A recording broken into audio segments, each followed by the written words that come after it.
Hello, Wanderers. Today we have a story where school children throw a party with a magical ritual, after which they are haunted by creepy ghosts. Enjoy watching.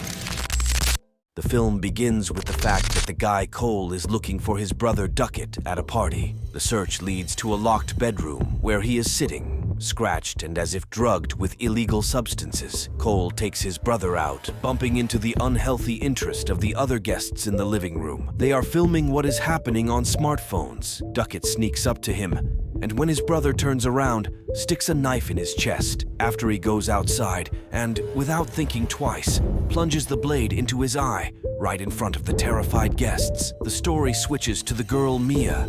She is at the wake because today is 2 years since her mother died. When everyone has gone, the girl washes the dishes. She is distracted by a call from Riley, the younger brother of Jade's friend, who forgot to pick him up. Mia goes to get the baby. On the way, she bumps into a downed kangaroo. The wounded animal is suffering. Riley asks his older girlfriend to finish him off to put him out of his misery. Mia gets into the car and presses on the gas, but at the last moment she drives around the carcass, unable to run over him. Later, the friends discuss Daniel, Jade's religious boyfriend who used to date Mia. They also watch videos from Haley and Joss's hangout about guests behaving strangely. After waiting for Jade's mother to fall asleep, the girls go to a party, taking Riley with them. At the party, no one is happy about Mia's appearance. Her depression is depressing the others. She tries unsuccessfully to start a conversation, but no one reacts. Daniel soon appears, after which Joss and Haley offer to proceed to the main event. Mia volunteers. She is seated on a table and tied with a belt. Haley warns that a sense of time is very important during the ritual. After Mia lets something in, the ritual must be broken no later than 90 seconds later, otherwise the ghost will remain inside. Then they put a candle and a plaster hand on the table. The process begins. At the direction of Mia, takes a plaster hand and says, "Talk to me." Turning her head, she sees on the other side of the table a terribly crippled man, invisible to others. In horror, she lowers her hand, interrupting the unfinished ritual. Under the pressure of public opinion, the girl agrees to continue. She takes her hand again and summons the spirit. When a disfigured, swollen ghost appears in front of her, Mia obeys the command and says that she lets him in. For a moment, she loses consciousness, and when she wakes up, she behaves strangely.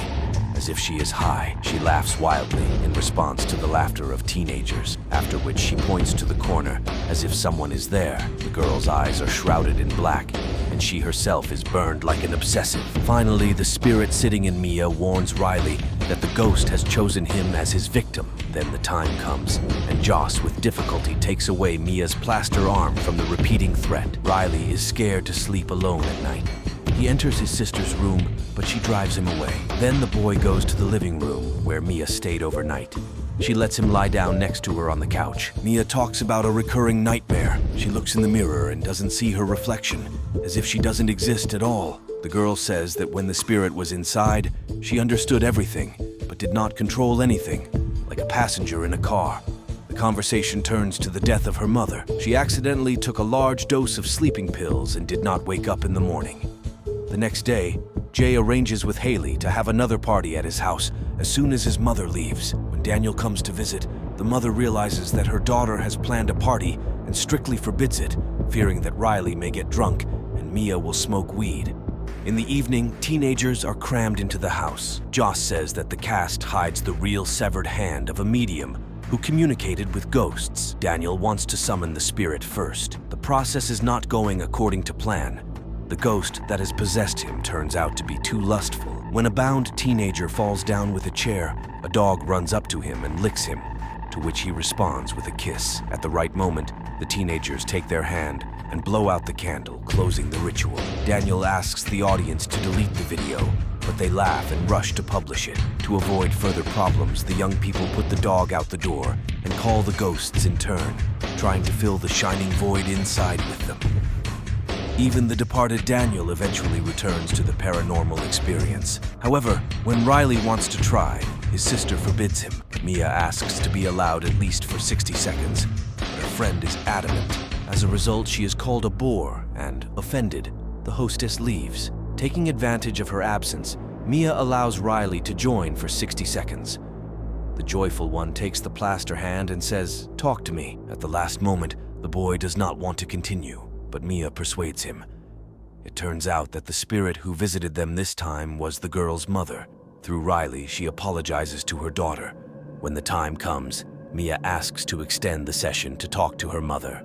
She even puts her hand on top of the ritual cast. Suddenly, something intercepts the control of Riley's body. The boy bangs his forehead on the table, breaking his face in blood. Throwing out his hand, he tries to scratch out his eyes. The others rush to his aid, but only push the chair against the wall. There, Riley bangs his head even harder against the shelf, breaking the fingers of his sister, who has returned to the noise, who tries to stop him. While the teenagers are calling 911, wondering how to explain what happened to the police, a stunned Mia goes up to the second floor. Outside the door, she sees the silhouette of her mother, who quickly disappears. Soon, along with the doctors, the cops arrive and interrogate those present. Mia is taken home by her father, wondering in the process what happened and whether prohibited substances are involved here. In response, the girl accuses him of hiding the truth about his mother from her. In the bedroom, the girl takes a hidden hand out of her bag and looks at it with incomprehensible feelings. Later, an unconscious Riley is visited in the hospital by Daniel and Mia. Jade tells her friend that it's better for her not to show up here. Riley's mother follows her out of the ward and chases her away, accusing her of drug abuse. Having never found peace of mind, Mia wanders through the hospital corridors, looking into the wards. In the reflection of the glasses, she sees the ghost of her mother, who leads her to the toilet. Behind the door in one of the booths, she hears her mother's cry for help and breaks inside, but it's completely empty. Daniel notices the frightened girl and offers her a ride home. On the way, Mia asks him to stay the night to escape from loneliness. Reluctantly, he agrees, reminding that nothing will happen. He is faithful to Jade. They're discussing the ghost situation. The guy is sure that spirits can read minds and use them to deceive gullible teenagers. Mia offers to check, but Daniel refuses to practice spiritualism again. They remember the times when they met and walked holding hands, but the stoic Daniel keeps his distance even when they go to bed. Mia has an erotic dream about him, which gradually develops into a nightmare about her mother. Waking up, the girl sees a shadow in the corner of the room. She crawls closer, turning out to be the ghost of a dead woman. She gets close to Daniel and, grabbing his leg, starts sucking his fingers. The terrified Mia wakes the guy up with screams, but when he wakes up, he sees the mistress of the bedroom with her foot in her mouth. Being not ready for such pranks, the guy runs away. Later, Mia decides to repeat the session of spiritualism alone. She summons the spirit of the mother, and she responds. Without breaking the connection, Mia goes to bed while a ghost hugs her, whispering that Riley is in danger and needs to be saved. In the hospital, the boy wakes up while bathing, but instead of a sane dialogue, he knocks his head against the wall again, breaking tiles and spilling blood, which he immediately licks off despite the screams of his sister. Mia gathers the other participants of the seance to discuss the situation. She says she sees ghosts without a hand. Joss admits that the guy he took the artifact from also saw ghosts. His name was Duckett. After he stabbed his own brother with a knife, he committed suicide. After finding out that Brother Cole survived, the guys go to him to get more information. But he does not want to talk to them, accusing them of simply using Duckett, who is suffering after his father's death. Cole gets on the bus, but the guys follow. Jade asks for help, to which he replies that over time the ghost inside will weaken. Mia suggests repeating the ritual to complete it according to the rules and blow out the candle. Suddenly, it was this violation of the conditions that led to terrible consequences. She goes to the hospital with Jade and Daniel. A nuance pops up in the ward.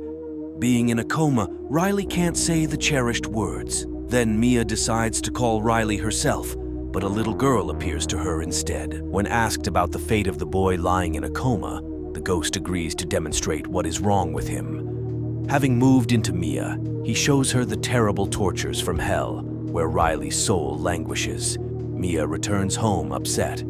Her father is waiting there to talk to her. He admits that he concealed the fact that his mother committed suicide and left a suicide note. The father reads it out, but the girl does not want to believe it. She insists that her mother herself told her that it was an accident.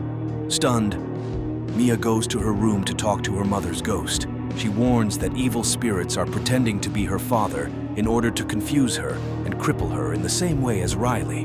My father, who looks like a twisted ghost, is banging on the door. He rushes at the girl while she reaches for the scissors.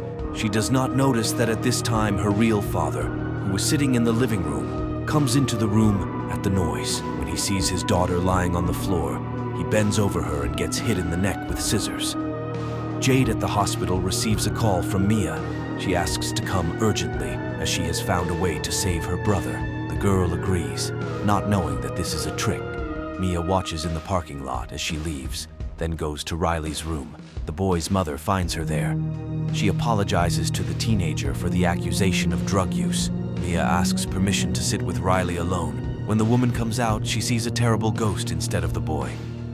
Mocking him, he says that Riley's soul belongs to them. Mia pulls out the scissors she had saved in advance and puts them in, but she can't hit. But she sees a bloody kangaroo in the corridor, the one from the highway. At this time, Jade arrives at a friend's house and finds her wounded father pinching a wound on his neck. She calls her mother to warn her about Mia. She runs to her son's room, but it's empty. When Jade returns, she sees a friend with a wheelchair on which her brother is. The girl rolls him to the highway nearby. Mia freezes on the edge of the roadway when her mother's hands fall on her shoulders. She says she is proud of her daughter because she saves the boy from the terrible fate of eternal torture. The girl's hands release the handle of the stroller. Drivers on the highway dodge unknown objects from where they came from and go around Mia's body on the asphalt.